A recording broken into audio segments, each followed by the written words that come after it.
네, 뉴욕 증시가 상승권에서 일제히 마감을 했습니다. 이탈리아발 정치적 불확실성이 부각되면서 장중한 때 혼조세를 보이기도 했는데요. 증시는 결국 소폭이지만 상승권을 지켜냈습니다. 이탈리아의 마리오 몬티 총리가 사퇴 의사를 밝힌 데 따라서 전 세계적으로 이탈리아의 개혁이 지체되면서 유럽 전체적인 악영향을 미치지 않을까 하는 우려가 조성되고 있는 분위기입니다. 이런 가운데 재정 절벽에 관한 협상이 다시 한번 재개를 하면서 이에 대한 기대감을 싣고 증시가 상승 마감했습니다. 유럽 다우존스 지수부터 체크해 보도록 하겠습니다. 다우존스 지수입니다. 0.1% 올랐습니다. 13,169포인트의 종가를 형성했는데요. 하루 동안의 움직임 차트를 보면서 체크해 보도록 하겠습니다. 개장 초반에 잠시 부진했던 지수가 상승 쪽으로 방향을 바꾼 이후의 흐름을 유지해 나가면서 마감을 했습니다. 장중 큰 변동성은 없었는데요. 다우 지수가 0.1% 오르면서 13,169포인트의 종가를 형성했습니다. 업종별로도 상승이 우세했습니다. 자세한 현황을 함께 체크해 보도록 하겠습니다. 경기 민감주가 0.2% 밀렸고 에너지주가 하락한 가운데 대부분의 업종들이 상승했습니다. 특히 기술주가 0.65% 가장 두드러지게 상승한 것으로 집계가 되고 있는데요. 시스코 시스템즈와 휴레패커드 등이 2%대의 강세를 기록하고 있습니다. 마이크로소프트 역시 2% 가까이 상승했고 맥도날드의 흐름이 좋습니다. 1%대의 강세를 기록하고 있는데요. 다우지수 구성하고 있는 특징주의 흐름 조금 더 자세하게 체크해 보겠습니다. 김민지 앵커 가 전해드립니다. 네, 특징주로는 맥도날드 살펴보도록 하겠습니다. 시가가 오늘 고가였습니다. 장 초반보다는 탄력이 약화되긴 했지만 1% 이상의 상승세를 기록하면서 맥도날드가 거래를 마감했는데요. 지난달 매출이 예상보다 증가했다는 소식이 나오면서 상승세가 펼쳐진 것입니다. 주당 가격 89달러 선에서 거래 마감이 됐습니다. 이어서 나스닥 지수 흐름도 확인해 보도록 하겠습니다.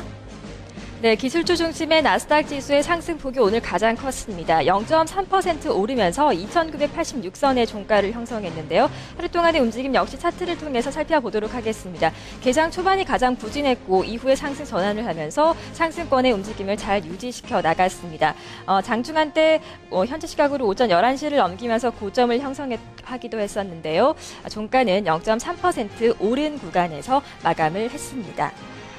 이어서 S&P 500 지수 마감 동향까지 체크를 해보도록 하겠습니다. S&P 500 지수 같은 경우는 마감을 1시간여 정도 앞두고서 하락권에 머무는 모습 나타나기도 했는데 장 마지막에 다시 한번 상승으로 방향을 바꿨습니다. 0.03%가 오르면서 최종 종가는 1,418포인트를 기록했습니다. S&P 500 지수 0.03%의 강보합권에서의 마감을 했습니다. 하루 동안의 움직임 차트를 통해서 살펴보도록 하겠습니다. 역시 장 중반의 흐름이 가장 좋았고 그보다는 상승폭을 다소 반납한 구간에서의 마감 S&P 500 지수가 1,418포인트의 종가를 형성했습니다. 유럽 증시 역시 이탈리아발 정치적 악재를 좀 안고 있었지만 결국에는 상승권으로 전환하는 데 성공을 했습니다. 장 초반의 움직임이 다소 부진이 됐는데요. 영국의 푸치백 지수부터 확인해 보도록 하겠습니다. 영국의 푸치백 지수 상승 마감했습니다. 0.12% 오른 5,921포인트를 기록했는데요. 하루 동안의 움직임 살펴본다면 역시 장 초중반에 계속 하락권에 머물러 있다가 장 종료를 앞두고 상승 반전했다는 것을 확인할 수가 있습니다. 업종별 등락 함께 이어서 체크해 보도록 하겠습니다. 업종별 혼조 양상을 띠고 있습니다. 가장 크게 오른 업종은 에너지주입니다. 0.5%가 올랐고 반면에 산업 업종이 0.4%대로 밀려난 것으로 현재 집계가 되고 있는데요. 푸치백 지수 구성하고 있는 특징주 흐름 체크해 보겠습니다. 김민지 앵커가 전해드립니다.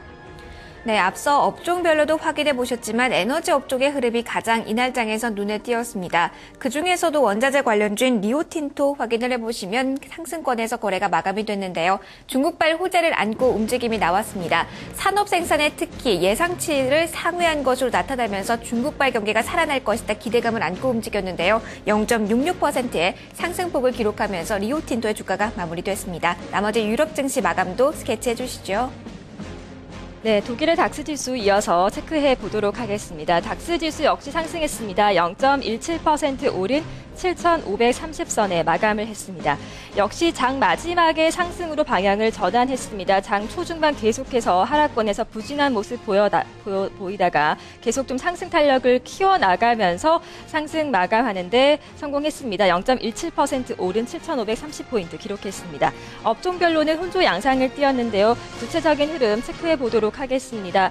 가장 크게 하락한 업종은 유틸리티 업종으로 0.9%대의 조정을 받았습니다. 반면에 필수 소비 업종이 0.6% 상승한 것으로 집계되고 있습니다.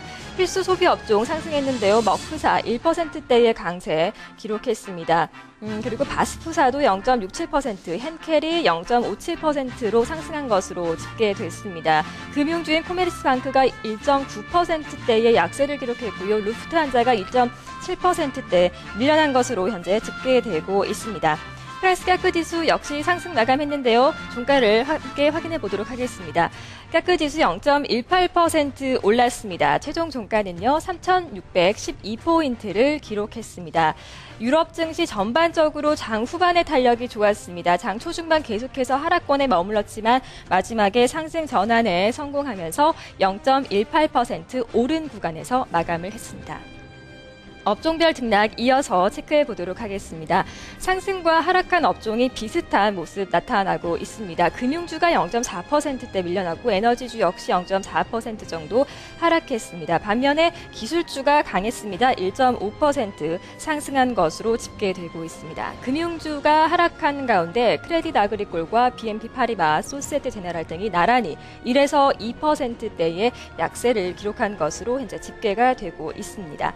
자, 유럽과 미국 증시 나란히 상승으로 마감했습니다. 상품 시장은 어땠을까요? 달러 인덱스부터 체크해 보겠습니다. 달러 인덱스입니다. 0.17% 하락하면서 80달러 선에 마감했고요. 미국제 10년물은 0.68% 하락했습니다. 유가 동향 살펴보도록 하겠습니다. WTI와 브렌트유가 좀 방향이 달랐습니다. WTI는 0.4% 하락하면서 85달러 86센트에 마감을 했습니다. 브렌트유는 0.29% 오르면서 107달러 33센트에 마감을 했습니다. 금값 동향 체크해 보도록 하겠습니다. 금값은 0.5% 올랐습니다. 1,714달러 40센트에 마감했습니다. 글로벌 장마감 동향이었습니다.